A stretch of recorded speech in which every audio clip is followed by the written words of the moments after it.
Meanwhile, on Capitol Hill, congressional lawmakers are pressing ahead with a bipartisan effort to make future elections more secure. This all comes as former President Trump ramps up his attacks on the nation's voting infrastructure, while lawmakers are trying to protect election workers this year. Senior national political reporter Sahil Kapoor joins us now with more. Sahil, your new reporting actually digs into those reactions, both from Democratic and Republican senators, really to former President Trump's recent statements, as they really try to kind of figure their way around these reforms to our election process. What specifically did they tell you?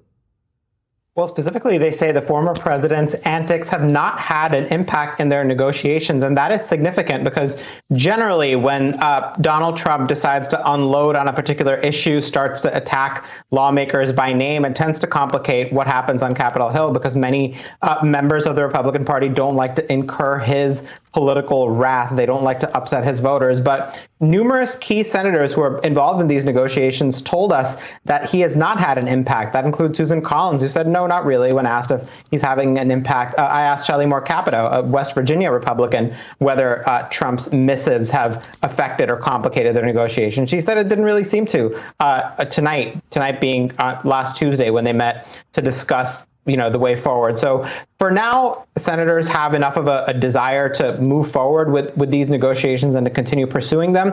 And they're trying to replicate the successful formula of the bipartisan infrastructure talks, which, recall, Trump also tried to oppose, but Republicans had enough of a desire to work with Democrats and get it done. And crucially, Mitch McConnell, the Senate Republican leader, has given his members a green light to talk here. But Sahil, go back just one second. I mean, what specific changes are these senators considering, and what's the timeline on all of this? I mean, are these changes, they're meant to protect the presidential election in 2024, but could we see any meaningful reforms happen even before this year's midterms?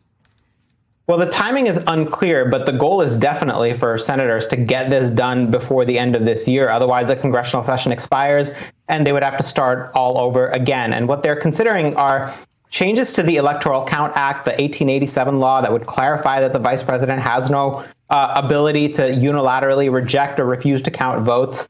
That is something that former President Trump has tried to get then Vice President Mike Pence to do. Pence recently emphatically said no. He did not believe he had that authority to do that. And excuse me. And senators want to make abundantly clear that no vice president in the future has that power.